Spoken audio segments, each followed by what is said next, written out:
ሰላም ናይ ጽዳት ዩቲዩብ ቻናል ከመይ ኣለኹም? ኣነ እግዚአብሔር ይመስገን ሰላም እየ። ከምታ ኣነ ሰላም ዘለኹ ሰላም ኩን ናይ ኩሉ ግዜ ትምኒተ ተስፋ እዩ። ብዝሓለፈ ዝኾነ ሓንቲ ሓፃብ ዛንታ ኣቕሪበልኩም ነይረ። እሳ ድማ ማሃሪት መሳጢት ስለዝኾነት ኢለ ኣቕሪበልኩም ነይረ። ከም ዝፈተኹምዋ ተስፋ ይገብር። ሎማዓንቲ ከዓ ብደስ ዝብል ሓድሽ ቪድዮ ሒዘልኩም መፅእ ኣለኹ። ከም ናይ ኩሉ ግዜ ምትዋዕ ከመይ ፈለየኒ ነባራት ከም ናይ ኩሉ ግዜ ምትዋዕ ሓደሽትን ዝኾንኩም ድማ ሰብስክራይብ ላይክ ሸር እንዳገበርኩም ጀምርዋ።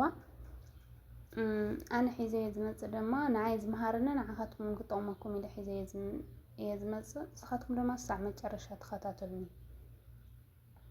ያው ድማ ዝሓለፈ ድማ ኣብ ኮመንታት ከንብብ እየ ሓራፂ ዝኾነ ኮመንትኹም ፀሓፍለይ ኮመንት ከንብብ እየ ናበልኩ እየ እና ናይ ሎማዓንቲ ኣርእስና ድማ ከይንመሐልኩም ዘይሰመረ ፍቕሪ እያ ትብል። ናይ ሎማዓንቲ ርእስና ዘይሰመረ ፍቕሪ እያ ትብል። ብበዝሒ ኣብ ዓለም ዝርአ ሓቀኛ ፍቕሪ ዝበሃል ውሕድ እዩ። ዝበዝሐ ብድልየት፣ ብስምዒት፣ ብረብሓ፣ ብሉፅ ዝጀመረ ፍቕሪ ሒዝና ንጓዓዝ። ሰባት ካብ ንቆፃፀሮም እቶም ካብዚ ኩሉ ነፃ ኮይኖም ሓቀኛ ፍቕርን ስምዒትን ሒዞምዎም ዝጅምሩ ስለ ዝውሕዱ ንዕኦም ክትቆፃፀሩ እዩ ዝሕይሽ።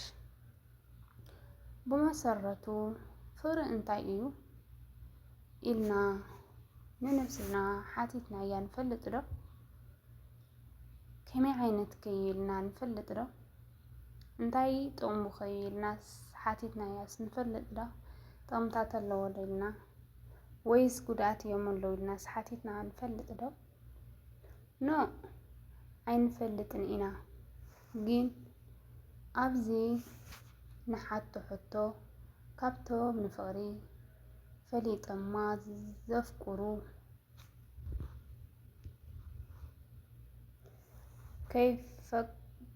ከይፈለጡ ዘፍቅሩ ስለ ዝበዝሑ ነቶም ፈሊጦማ ዘፍቅሩ ክንቆፅር ይሕይሽ።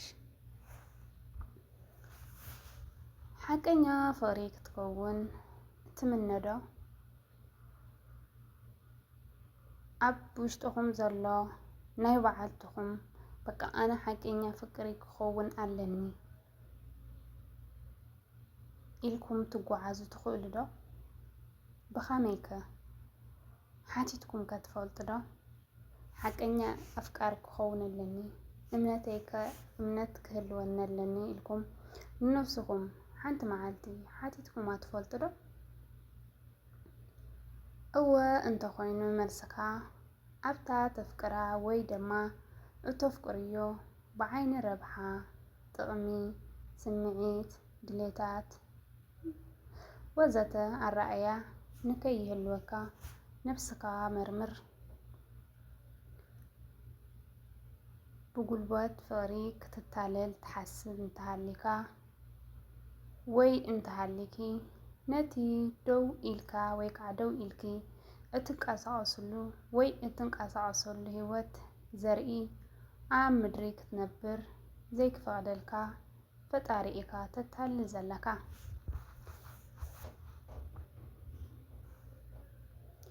ዝጀመርካዮ ፍቕሪ ብፈፀመና ብቅድስን ብርህራሄን ብግልፅነትን ብፍርሓት እግዚአብሔር ዝተመስረተ እንተዘይኮይኑ ተቐዲምካ ካብዚ ስምዒት ውፃእ።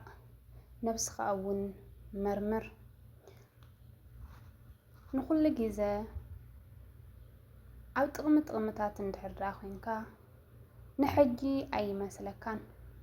ንድሓር ግን እግዚአብሔርካ ኣታሊልካ እግዚአብሔር ይቕረ ኣብ ዘይትብለሉ ግዜ ኢኻ ትበፅሕ።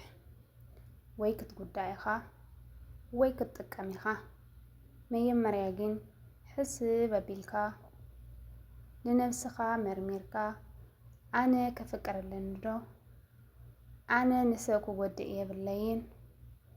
ኣነ ንባዕለይ ኣፍቂረ ንሰብ ከፍቅር ኣለኒ ኢልካ ሓሲብካ ብህዱእ መንፈስ ካብ ስምዒት ውፅእ ኢልካ ካብዞም መታለልቲ ነገራት ውፅእ ኢልካ ከተፍቅር ትኽእል ኢኻ።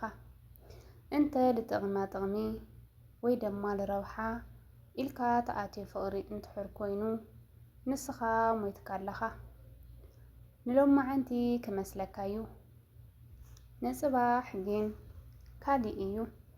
እንደገና ዝሓለፈ ሎማዓንቲ ንሓንቲ ጓል ሂዋን ወይ ድማ ንሓደ ወዲ ሂዋን እንተተጎዲእክዮ ወይ እንተጎዲእኻያ ንስኻ ሎማዓንቲ ኣንበሳ ኮይንካ ክረአየካ ይኽእል እዩ።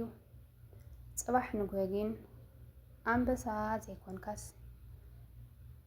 ዝሞትካ ሬሳ ኢኻ ትመስል። ሕስብ ኣቢልካ ክተፍቅር እዩ ዘለካ። ፍቕሪ ብከምዚ ዝተጠቐሰ ዝተመስረተን እንተ ኮይኑ ግና ፈጺመ ክተርፍስ ወይ ክነቓነቕ ኣይክእልን እዩ። ዝበዝሐ ፍቕሪ ንክፈርስ ኣብ ቀረባ ዝኾነሉ ብኸምዚ ዝተገለጸ ስለ ዘይተመስረተ እዩ። ምክንያቱ ኣብ ፍቕሪ ፈጺምና እንተይሃልዩ ሓሰት የለን። ሓሰት እንተዘይሃልዩ ሓቂ ኣሎ። ሓቂ እንተዘይሃልዩ ቅንዕና ኣሎ። ቅንዕና እንተዘይሃልዩ ቅድስና ኣሎ። ቅድስና እንተዘይሃልዩ ርህራሄ ኣሎ። ርህራሄ እንተዘይሃልዩ ግልጽነት ኣሎ። ግልጽነት እንተይሃልዩ እምነት ኣሎ። እምነት እንተይሃልዩ ሓቀኛ ፍቕሪ ኣሎ። ስለዚ ፍቕሪ ኣብ መንጎ ክልተ ተጻመድቲ ንዘለዓለም ክትነብር እንተ ኮንካ እዚ ኩሉ ኣለዎ። ካብዚ ኩሎም ኣብ ላዕሊ ዝተገለጹ እንድሕር ደኣ ንስኻ ነዚኦም እንድሕር ኣሚንካ ኮንካ ከተፍቅር ትኽእል ኢኻ። ንሰባት ክትጎድእ ኣይትኽእልን። ንእግዚአብሔር እውን ከተቐይም ኣይትኽእልን ኢኻ። ናይ ዓለምና ተመራመርቲ ፈላጣት ፈልሰፈታት ንፍቕሪ ብዙሕ መኣዝን ይኩን እንተንት እዮም ዝገልጽዎ። ፍቕሪ ግን ከምቲ ዓለማት ዝገልጽዎ ኣይኮነን። ፍቕሪ ማለት እግዚአብሔር እዩ። እግዚአብሔር ከዓ እምበር ይኩን ጉድለት ዘይብሉ ፍጹም እዩ። ስለዚ ፍቕሪ በቲ ዝገለጽናዮ ዝተመስረተ እንትኾን ፍጽምቲ እያ። መጽሓፍ ቅዱስ ገልጾ ከሎውን ፍቕሪ ዓቃልያ፣ ፍቅሪ ለዋህያ፣ ፍቕሪ ኣይትቅንዕን፣ ፍቕሪ ኣይትጃሃርን፣ ኣይትነፍሕን፣ ኣይተስፋሕፍሕን፣ እዛ ናታ ኣይትደልን፣ ኣይትማርርን፣ ኣይትቕየምን እያ። ብሓቂ ትሕጐስ እምበር ብዓመፅ ባህ ኣይብላን። ኩሉ ትጸውር፣ ኩሉ ተኣምን፣ ተስፋ ትገብር፣ ኩሉ ትዕግስትን የብላን። ኣብ ቀዳማይ ቆሮንጦስ ፍቅዲ 13 ምዕራፍ 4 ማለት። ስለዚ ፍቕሪ ነዚ ኩሉ ስለ ትውንን እያ ፍጽምቲ ዝኾነት። ዘይሰመረ ፍቕሪ ክብል ከለኹ ንፍቕሪ ከይፈለጥዋ ይኣትዋ እሞ ድሕሪኡ ዝሓሰብዎ መስመር ምስ ኣበዮም ኣብ ጭንቀትን ብስጭትን ይኣትዉ።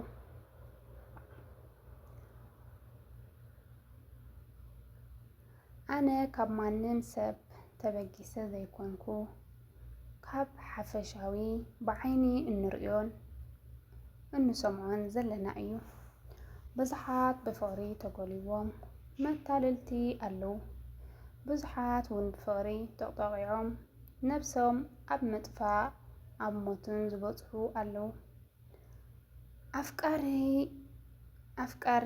ኣፍቃሪ ግን መጀመርያ ብዛዕባ ፍቕሪ ክትፈልጦ ከም ዘለካ ሕስብ። ፍቕሪ እንታይ እዩ? ፍቕሪኸ መን እዩ? እንዳበልካ ክትሓስብ ኣለካ። ክትፈልጦ ከም ዘለካ ሕሳብ ፍቕሪ እንታይ እዩ?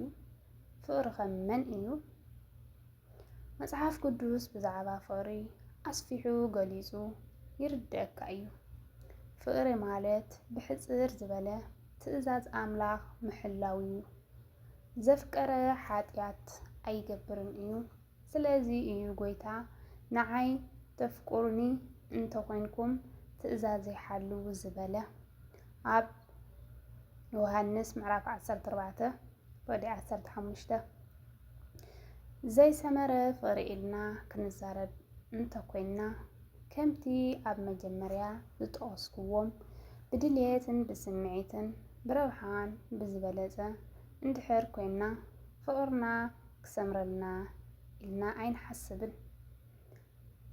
ዝሰመረ ፍቅሪ ክከውን እንተኮይንና ብፍጽምናን ብቅዱስናን ብርህራህዩን ብግልጽነትን ብፍርሓን ብእግዚአብሔርን ክንመስርቶ ኣለና። ፍቅሪ እዙይ ትደሊ ድሕሪ እዚ ኩሉ ከዓ እታ ዓባይ እምነት ተድልየና ሽዕ እያ። ፍቅሪ ኣብ ውሽጥና ሕጉስቲ ኮይና ትነብር ንዓና ከዓ ወትሩ ብሓጎስ ተደስተና ስለ ዝነበርና ጸኒሒት እዚ ይመስል ነይሩ ኣሕዋተይ ማዕረይ ደስ ትብል እያ ኣርእስታ ንዓይ ብዙሕ ነገር ኔራትና በተለይ ኣብዚ ሕጂ ሰዓት ዘሎ ብዙሕ ነገር ኢኻ ትርኢ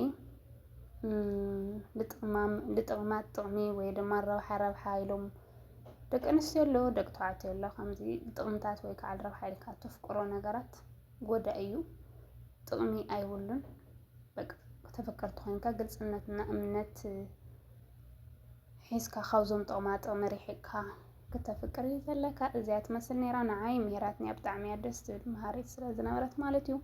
ንስኻትኩም ከዓ ከም ትመሃሩላ ተስፋ ይገብር። ኣብ ቀጻሊ በኋላ ብደስታ ንራኸብ። ብላይክን ብሸርን ብሳብስክራይብን ጀምርዎ። ደህና ሁኑ።